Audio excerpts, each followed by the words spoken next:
Welcome to Tejvarta news network. ऐसा है, नीतीश राणे जी को थोड़ा समझना पड़ेगा। ईद का त्योहार है और सबसे इम्पोर्टेंट बात ये, उनकी भी खुद की गोश्त की दुकान है। उनके पिताजी गोश्त की दुकान से ही आज मंत्री बने, मुख्यमंत्री बने, केंद्र सरकार के अंदर इतनी बड़ी ओहदे पे पहुंचे।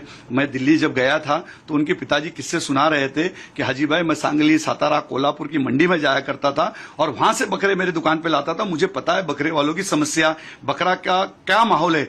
उनकी खुद की होटल है चेंबूर में, जो उनकी माता जी के नाम पे होटल है। वहां पे बहुत अच्छा क्रैब मिलता है, अच्छी मच्छी मिलती है, मटन मसाला तो जोरदार मिलता है। तो नीतीश राणे जी, आपको समझना पड़ेगा। आप आपकी दुकान की तरफ, मटन की दुकान की तरफ देखिए, आपकी होटल की तरफ देखिए। आप कहते हैं कि कागज के ऊपर, वो बचपन में मेरे ख्याल से ज्यादा नाव चलाते थे, क्राफ्ट का उनका बहुत अच्छा होगा शौक, इसीलिए वो कागज उनसे से बहुत लगाव है। और अगर संडे के दिन अगर मटन अगर आप खाते होंगे तो आप जरूर मटन की जगह पे कागज खा के देखो, स्वाद कैसा आता है आपको समझेगा। लेकिन आपकी होटल के अंदर मैं जब जाता हूं, बड़ी लजीज तरीके से खाना मिलता है, अच्छा मटन मिलता है। आपकी होटल में जाएंगे तो आप कहो कि एक डिश कागज का भी बनाए, और जो कागज का डिश में क्या स्वाद होता है उसका लोगों को भी मजा आएगा। ये सारी चीज होना चाहिए। कुछ ऐसी सपने देख के बातें नहीं करना चाहिए।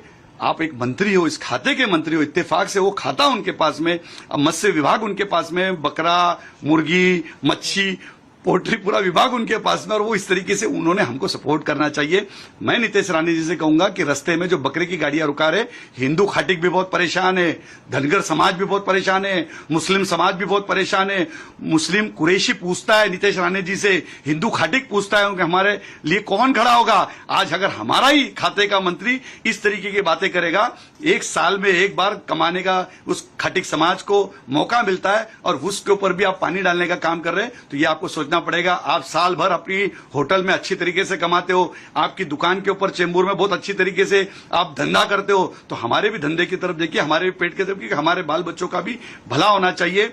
कि बकरा पालने वाला जो होता है वो हिंदू होता है, बकरा हकालने वाला होता है हिंदू होता है, और बकरा बेचने वाला जो होता है, दलाल जो होता है, व्यापारी होता है, वो मुसलमान होता है, और बकरी ईद में बकरा खरीदने वाला मुसलमान होता है। तो 3 सेक्टर हिंदुओं के और 2 सेक्टर मुसलमानों के, ये भी आपको सोचना पड़ेगा। हमारी रोजी रोटी के ऊपर आप ऐसा ना करें।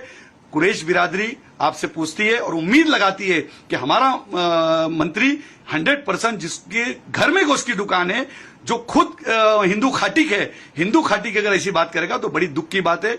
मैं उनसे कहूंगा कि आप शांति से कभी जाए, अपने पिताजी नारायण राणे जी से कुछ सलाह लीजिए। आपके पिताजी 100% कुरैश बिरादरी के बारे में और हिंदू खाटिक के बारे में आपको जो ज्ञान देंगे, उस ज्ञान लेकर इसके बाद आप इस तरीके की भयकी बातें करें। आप भयकी बात करना नहीं चाहिए। आप मंत्री बन गए, आमदार थे तब समझ में आता था, लेकिन आप दिन पे दिन उम्र होते जा रही है, आप बड़े हो रहे, बड़े ओहदे पे जा रहे, तो बड़े ओहदे पे जाने के बाद सबका ख्याल रखना चाहिए। सबका साथ, सबका विकास, सबका विश्वास आपको जीतना चाहिए। और मैं एडवांस में ईद की उनको मुबारकबाद पेश करूंगा। बकरा ईद बहुत बहुत मुबारक हो। और 100% हाजी अराफात शेख राजस्थान का अजमेर शरीफ का बकरा काट रहा है, घर में भी पकेगा। उनको दावत देता हूं कि बकरे का स्वाद लेने के लिए हाजी अराफात शेख के घर में ईद में जरूर खाना खाने के लिए आइए। ये मैं उनको दावत देता हूं। हाजी अराफात कागज का बकरा नहीं, ओरिजिनल बकरा खिलाएगा इंशाल्लाह।